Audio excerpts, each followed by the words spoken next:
Hey everybody, how's it? Aloha. Well, I wanted to clarify something from that video that I did a few weeks ago about the power of music and the emotions that we go through and how it affects us, how we can use it to bring us off bad moods or motivate us to take the next step or just get us through the day.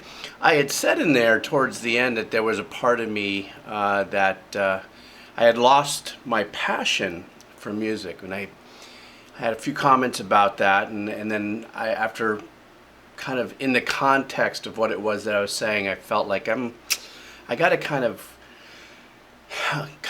clear that up a little bit.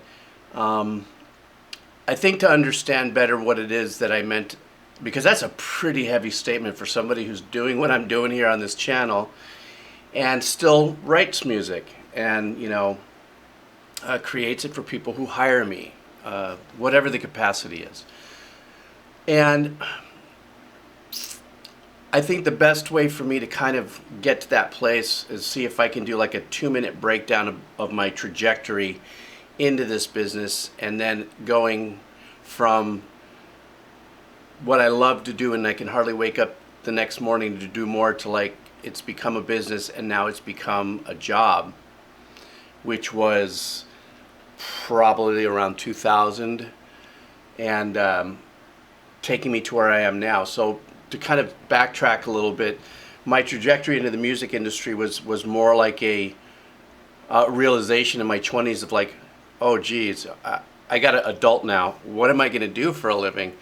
And the only thing I was able to fall back on, and I did it so mildly, was my knowledge of music. Ever since, you all of you know my story. And for those of you who don't, I was just born in a family of pure music and entertainment. And I'm a third-generation composer. Okay, so that's all that I want to be talking about. But ever since I was a kid, I had the availability of music around me, instruments, learned many different instruments, and then after high school took a few years off to figure out what the heck life was. And when it came time to adult, I was like, oh geez, I don't have a skill set per se. Oh well, but I have knowledge about music and I have knowledge about engineering and stuff because of my dad's little studio in the 70s and all that sort of stuff. And so I'll get a job, and I got my first job at a guitar center in Sherman Oaks, but not the one that you think, the big one that's there on Ventura, and I think it's by Woodman or Hazeltine or something, before Van Nuys Boulevard. I worked at the Shoebox Guitar Center that was on Kester and Ventura, literally a shoebox. That's how small it was. We're talking 82, 83-ish, And so as I started my trajectory going, oh, okay, well, I'm familiar with music. I'm familiar with MIDI. I'm familiar with computers. I'm familiar with all this, all the new keyboards. That led into another series of changes in me where I became an engineer through becoming a second engineer working at various recording studios in Los Angeles, where I got a really big chunk of a lot of education, not only as engineering, but that's where I started actually playing music and writing for people or performing a track and getting paid for it just by being at the right place at the right time, by virtue of being a second engineer at recording studios. One called Studio Sound. That was on, I think it was like Burbank and Lancashire or something like that. The building's still there, but obviously the studio's not there. And I cut my composition teeth and grew through the 80s, from what I can remember of the 80s, into a publishing deal. And then out of that publishing deal, I went into a zone where I wrote for 3 years nonstop at my father's writing studio where he lived in North LA County. And that aspect like quadrupled my composition growth, because I'd write music and then run up to the house and say, Dad, how do you like this? And he'd always give me tips and send me back down. It was just 3 years of intense schooling with my father and going back and forth. And then during this period, I had met somebody who had said, well, what are you doing with your life? Why don't you do what your father does? And just be an arranger and a composer. And I said, well, I never really thought about that, So as my life went on through the 90s, I started getting hired to do, funny enough, production bundles for industrial video companies, those industrial videos in the days back in the 90s were like, hey, welcome to IT&T. You're the new employee. The employee introduction video. You have all that music going on in the background, right? And didn't realize there was a business model for that. And because I had early onset knowledge of, compact studio production, having just enough synth modules and stuff to be able to one stop an order of music and produce it and have it ready. I found that's great. That's what I do for a living now, okay? And then in came my first opportunity to do some much bigger work, commercials, animation. I got hazed at the Roger Corman B-movie Capitol Studios, anybody who knows the Roger Corman story. A lot of super talented directors and editors and makeup artists and composers and actors and writers and stuff, all kind of, excuse me, that kind of trajectory. If you got through the Roger Corman school, you got a lot of education on so many different levels. And then national commercials, started doing a lot of independent, well, not a lot, a few independent films, most of which that, they made it. They tried to be submitted to festivals, didn't get submitted, but nonetheless, I contributed. And then the big change in my life came in the late 90s when I was introduced to somebody who owned various music libraries. And you've heard me talk about music libraries and what they're about. And if you don't know what they are all the music that you hear, especially now, motivational videos, a lot of jingles, a lot of stuff actually come from a music library. What that is pre-produced music in many different genres, a 30, a 60, stripped down versions. We call them reduced mixes and stuff like that. And when editors around the world need music that they don't have to worry about, copyright claims and stuff, they license out this music, they drop it in, and away you go. And at that point, probably in 2000, is when I was probably at the height of creating, not only for music libraries, but I was getting hired to do many other jobs, jingles. I was still producing demos for people who wanted to be singers and stuff like that in my studio. But I found myself leaning into more of this music library. Plus, it also had a longer tail of back-end money because of royalties. If the music ended up on a international show or a cable show or something like that, that got measured and weighed by a performing rights organization like ASCAP, SOCAM, BMI, hopefully you catch a few dollars, a few times a year.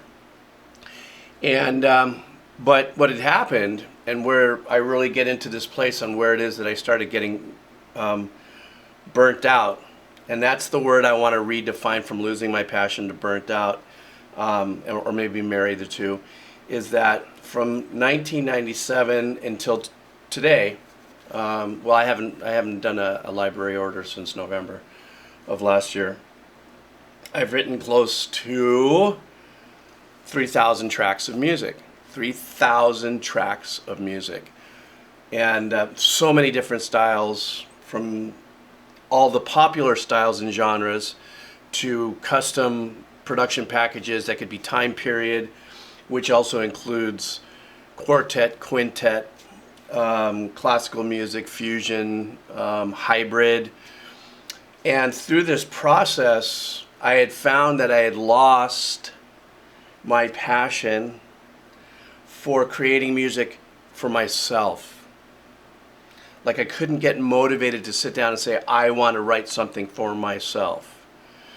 Because when I would wake up, I catch an order, and let's say, because for the longest time, and I could talk about this now because we're friends and stuff, but for the longest time, the owner of these libraries didn't realize how fast I was writing the music.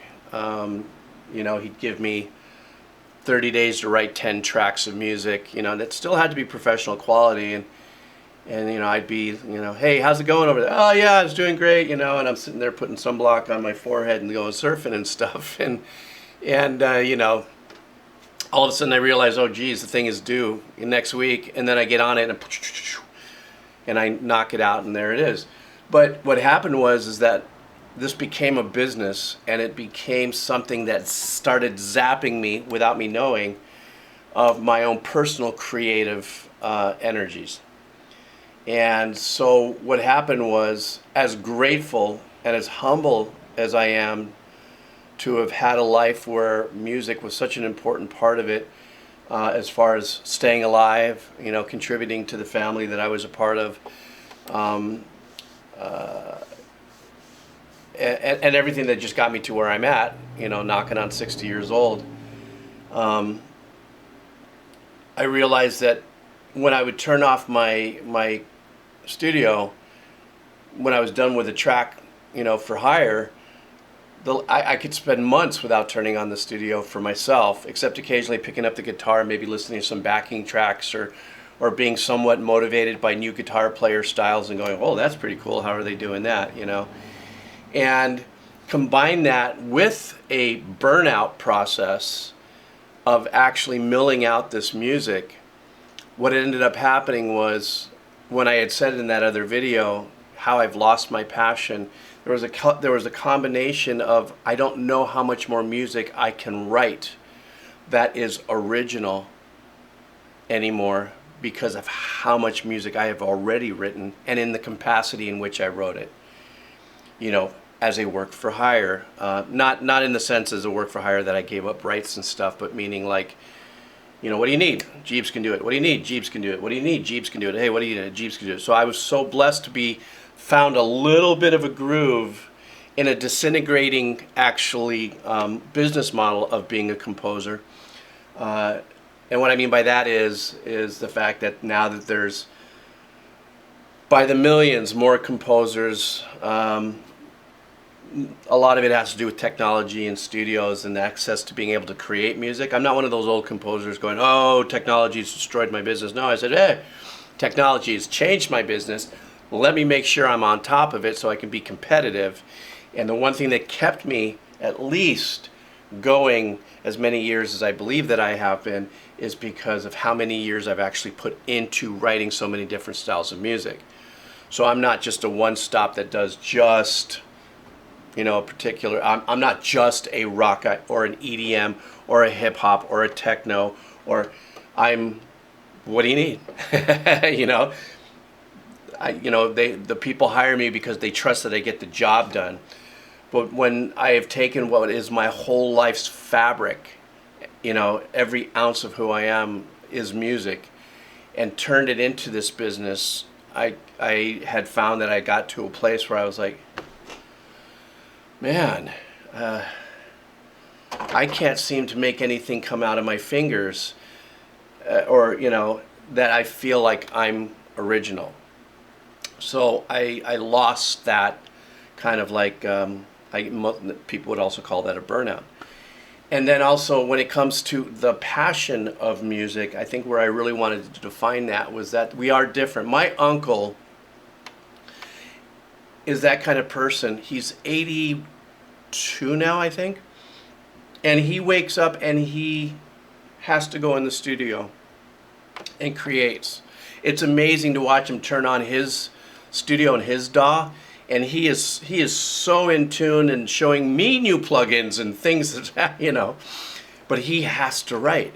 He cannot not go more than a couple days without having to write. Me, I can go months without picking up anything and not care. Doesn't mean that it's not happening in here. It's very complex in this little skull of mine. I'm constantly composing music and writing, but the next gap that I have in that why and loss of passion, or in that burnout and passion, is why write more music? Like, why? Am I going to release it? Am I going to try to sell it? Do I need people to say, hey, bravo, that was a nice piece of work? That's my own internalization of and it could be an emotional blocker that I have that's stopping me from doing it, and so when I had said I lost my passion, what I believe it really meant was I've completely burnt out on the process of creating music for myself. I'm more than capable still. I have a couple jobs coming up, as a matter of fact, that I'm more than capable to be excited to do the job because I'm being guided to, and this is great, and I get to create, in this one coming up job, probably be about 30 different cues. But as far as me sitting down saying, I need to be creative, I think it's pretty much gone. And the only other thing that at least motivates me is what I do with the children. Most of you know that these puppets are it's my new life pivot, for the last couple of years as being a children's entertainer in hospitals as a ventriloquist, but I also write music. And I'm also working with somebody right now who's really motivating me to put together a direction with this that fortunately uses music, that at least it's not writing music for me, but it's writing music for the children that I give away, when it comes to, whenever I do video shout outs or cameos, and I send them the cameo video as a gift to the child. And then I also send music to it, to them as well. At least joyfully when I write that. Like right now, I'm actually writing a track because this is a No Use Plastic July or something, a campaign. So I'm going to take Makoa, my turtle there, and I'm going to write this weekend probably a little track with the ukulele about, how not to use plastics or something fun. But even that has a purpose. So at least in the pivot of my life as being, a children's entertainer, a volunteer at hospitals to do that work and everything that I'm focusing on, at least I have a mission that I'm on. But when it still comes for me to write, what am I going to write? And then finally, this channel has been a wonderful shot of adrenaline, though. This channel has been a huge shot of adrenaline for me because, look, I went out and bought a 7-string guitar because I was so enamored by the technicality and the musicianship of all these musicians and stuff. I was so energized by you, who are the fans of these bands that I'm reacting to. I got to get over that whole thing, the reaction thing in my head, but that I'm breaking down music for, and I'm like, gosh, this is great, listening to some wonderful composition, because I have to admit, I did get a little spun down by, where music has gone, but because I'm not a big judge of music that's popular, because that's not my jam, as most of you have left plenty comments saying, how the hell could you have not heard this song? It's been around since the biggest hit in the world. I'm like, yeah, because I wasn't listening to radio. I was busy writing my music, and then when I would break, I'm going surfing. But this exposure on this channel has kind of helped me kind of go, oh man, look at how much great music is out there, and arranging and composing. And this is just under the heading of rock and metal and all the bazooka ukulele, subgenres that are there, that come in and out in phases and stuff. But so, this was a long kind of a run at this, not so much as a rant as maybe kind of just a little bit more of a window into me as an individual. Maybe my creative vulnerability. I just hung out there, because I'm not, still not motivated to really write anything, but I'm sure I'm going to come around with something. If I do light up this Music Man 7-string Petrucci model thingy that I got here, I might just do it just for fun and just kind of, maybe just throw it out there and say, hey guys, look what this old fart is knocked out. But I'm sure that as I continue this journey on the channel, as I continue without a doubt and putting more and more of my energies day by day into what I'd love to do with this moving forward, provided the COVID and the whole thing, and I'm allowed to get back into, excuse me, into hospitals and do the visits, because a ventriloquist with a mask just doesn't work. And but if the child life specialists and stuff say, hey, look, mask or not, come on in, I'm still going to come in, but they're still kind of not letting that entertainment aspect of hospitals really in and flourish as they used to. But so anyhow, thanks for hanging in there on this whole little yabba dabba doo that I'm doing right now. It's just yapping away, but I just wanted to say it because I wanted to assure those of you who quite a few comments about, well, how could you have lost passion and you're doing. that music is such a part of me beyond the soundtrack of life as being a sonic chemist, if you would. You need it, I can write it. Hey, hey, come over here. You want a little bit of hip hop? You want a little rock? Yeah, no problem. I can go ahead and do it. It's just been a very unique process, and then also coupling life, just life in general. The ebbs and flows of my emotional journey as a human being also dictates what I'm able to create or can create, be it dark sounding or lively sounding or meditative sounding or fusion or jazz or technical or whatever, and that a lot of that has to do also with where I'm at in my life. And where I'm at right now in my life journey is a very kind of like, kind of doing this, on many different levels. Anyhow, thank you guys so much for hanging out. Thank you guys once again for here on the channel, and I'm doing a lot. I've got Patreon that I'm doing. I've got this channel that I'm doing. I've got the kids' reactions that I'm doing. You can see I'm going into overtime and doing this is because I still really enjoy doing this. And I know some people have said, "Oh, dude, you got to slow down, man. You're going to burn out." I don't see it coming anytime soon. Maybe I'll slow down in time, but for right now, I'm just doing because I can, and I'm doing because I'm fueled by being completely humbled and grateful that you folks are hanging out and enjoying what I'm doing. And I'm sure maybe in the near future I might pop something up on there that might be, "Hey guys, check this out," But rest assured that it's not going to be for any other reason than to maybe share an expressive piece of music that I've created based on the motivation that this channel has given me by diving into the journey of, okay, I've been a media composer my whole life. Why not, now that this channel's exposed me to so many different bands and music, it's kind of revitalized a little bit, going, this is kind of nice. This is kind of... Anyhow, guys, thanks for hanging out. I'm sure that you've probably had to refill your mason jar with whiskey a couple times through this, or I don't know. I've got a twitch in my thumb. I don't know what I meant when I